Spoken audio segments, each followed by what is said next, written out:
Welcome back to the second installation in our video series on configuring your Sympliact practice account. Let's get started. We'll begin by navigating from our dashboard to the Administrator Settings section of the app. Within the Admin section, we're going to look at the functionality and interactions within the User Management screen here. A basic overview of this section shows that we have provider users and we have staff users. We can toggle between those two and review the users that we have in each section. We can add a provider, we can add a staff, and within your practice you're able to add as many providers or as many staff members as you need. One other thing I'd like to look at on this screen is this first provider that we see here. This is the default provider for your practice that gets created at the same time the practice is created. Notice the name of that provider is the same name as your practice. This default provider does not have to get used, but it's available for use at any time. For some multi-doctor practices, when they're creating appointments for a patient, they may not know which specific provider the patient's going to see at this time. They can use this default provider to create the appointment. And once they know which specific provider the patient's going to see, we go to the dashboard. That can be updated at any time to the specific provider once it's known. On the main screen here, both on the provider section and the staff section, I can review my users and I can see basic information about each user. I can also click into that user to review more detailed information, and I can elect at the bottom right to edit that user's information if indicated. Once making any edits or changes, I can hit submit at the bottom right to save those changes, or I can discard any changes if mistakes have been made so that those do not get saved. At the top right-hand corner, there's a menu to allow for deletion of a provider or staff user for somebody who's potentially left the practice and should no longer have an account and access to the application. And I can also, if I myself am an account owner, I can give other users account owner status. This is the highest level privilege and should be only given accordingly. Okay, let's click back into the edit state for this provider. We'll review in a little more detail the data entered both when creating or editing a provider. Some of this is very basic information such as that user's name, title and credentials if desired, area of specialty, email address, and then we'll make special note of a couple situations. In the phone number field, we recommend using that provider's mobile phone number. This number is not used externally in any form or fashion, such as provided to the patient side, but the mobile phone number will allow for certain interactions to take place. One of the functionalities allows for a provider to receive an SMS notification if another provider or another user chooses to alert that provider to a certain thread or comment within a mutual patient's care thread. NPI number is required for any provider aside from providers who potentially have supervisors. We'll look at that in just a second. Locations. In this particular practice, there's only one location, but if there were multiple locations, this provider could be assigned to one or more of those. And this will be used throughout the app when scheduling appointments and what locations are available for this provider to be scheduled at. And then the last section's privileges, which we'll look at in more detail in just a second.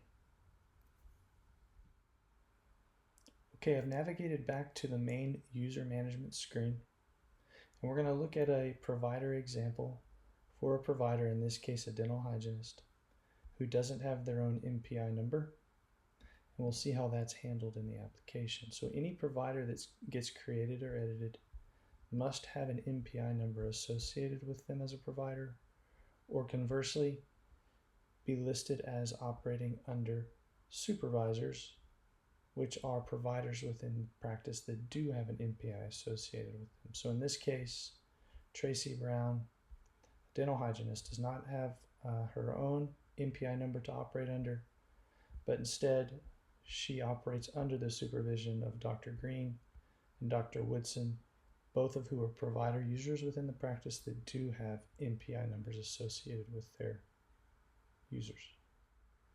Okay, I'm back on the main provider user management screen again, and now let's look at privileging functionality within the application. Just a basic look at this dashboard, I can see Dr. Green here has multiple privileges assigned to his user, and I can see under Dr. Woodson and the hygienist Tracy Brown, they have no privileges. Let's click into Dr. Green. In his user detail screen, I can see those same privileges. If I click into edit and scroll down to the bottom, this is where I can make changes to privileges. I can add, remove, whatever I deem appropriate. And next I'm going to talk a little bit about what each of these privileges means within the function of the app. Okay, let's take a deeper look at each one of these privileges and what they mean in the application. The first one we'll look at is billing and insurance. This privilege is meant for those users within the practice who are involved or responsible for the filing of insurance claims and billing purposes. And the pertinence of that privilege is that not everybody has access to certain sensitive pieces of data. For instance, the Social Security number is hidden except for the last 4. For all those users except those who have the billing and insurance privileges. Anybody with the billing and insurance privileges can click on the social at any time, view and use the entire social as needed. Click on it again to hide everything but the last 4. This is a data security topic related to HIPAA, and what this means is only people in the practice who have a need for certain pieces of sensitive data like the Social Security number should have access to that. Others within the practice who don't have those privileges have no need to be viewing a patient's Social Security number, for instance. The next privilege we're going to take a deeper look at is administrator privileges. So administrative privileges give a user access to, number 1, this administrative settings section in general. So for users who have that privilege, when they go to their profile, they'll see this admin settings button, which they can click into, and again, view, edit, manage the administrative sections of the app.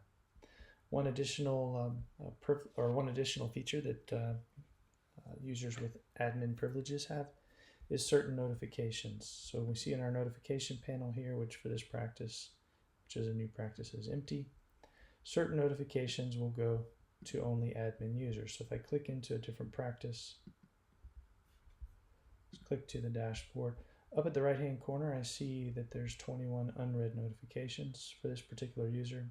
If I click into that, I see notifications of different kinds, but if I scroll down, I see an unread notification here for an internal practice match. We'll learn more about this later, but this notification goes to any user with admin privileges, and then that potential match can be managed, which again, we'll learn about in a future admin settings video where we look at internal practice management. Okay, the next privilege we're going to look at is this third privilege, patient-initiated connection request management. Long phrase. What it means is patients have the ability to send your practice invitations to connect to their patient record. And when that happens, any user within your practice who's been given this privilege will get a notification to their notifications panel. They can review that invitation to connect and act on that invitation to connect by either accepting or rejecting that connection request. And we'll take a look at that real briefly here. I'm going to switch over to the patient app. This is patient John S. Within his healthcare providers tab, he can invite Southern Oral Surgery to connect.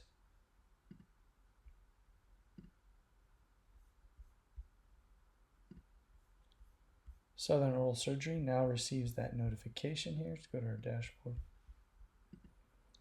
They can then review this request by clicking on the request. And if there's any patients within the practice that the system feels could be a possible match to this patient who's requesting the link, those predictions will be shown here.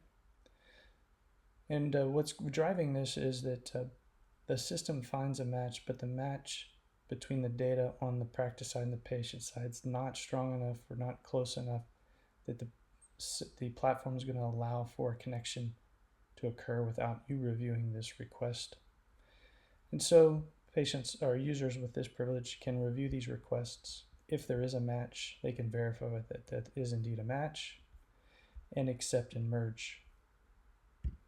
Once that acceptance has been executed, those records will be merged and will be given access to any of John's information that he's entered on the patient side.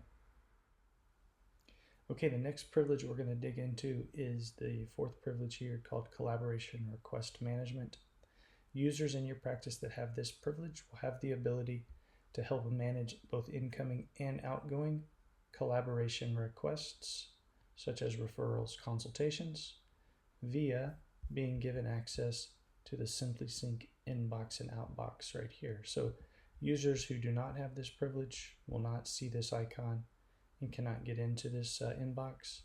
Users with this privilege do have access to that, so they can click into the Sympliact inbox, outbox, see any incoming referrals or collaboration management, such as this collaboration request for evaluation for removal of wisdom teeth sent by Dr. Smith of Hometown General Dentistry.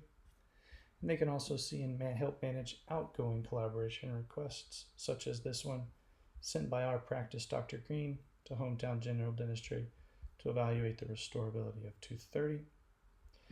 These can be clicked into and the user's taken to the care thread for that particular care sequence, and management can occur in collaboration with the collaborating practice.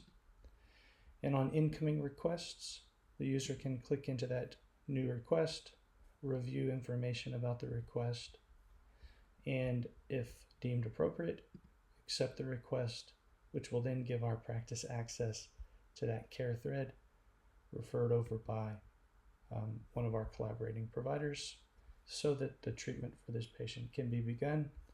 We're given access to that patient's registration information from the other practice and any health history information that might be present.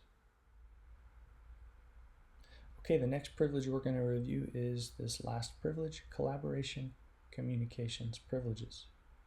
So this privilege gives users access to communications around collaborations. So anytime a new collaboration request is sent into our practice from an outside practice, users with this privilege will receive an email outside of the platform simply letting them know that their practice has received a new collaboration request, such as a referral, etc. Upon entering the application, as long as they also have collaboration request management privileges, they'll see a notification on their Sympliact inbox directing their attention to the fact that there's a new incoming request. They can click into the inbox and manage that request. What this privilege allows us to do is it allows us to give access to some folks to the dashboard or the Sympliact inbox without them having to get the emails. So you can determine a referral coordinator or an administrator gets access to the emails to make sure we're not missing anything. But a provider may want to have access to the Sympliact inbox without getting those emails as well. So it allows us to refine how those communications are happening. Additionally, collaboration communication privileges. Users with that privilege will get notifications if and when, let's say, a patient such as John H. makes any sort of update to this care thread on their patient app.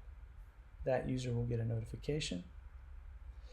And if another practice decides to mention our practice in a thread, that user will get a notification as well, bringing their attention to a thread that another practice is trying to draw our attention to because of some new update or some new change or some piece of communication that they want us to look at.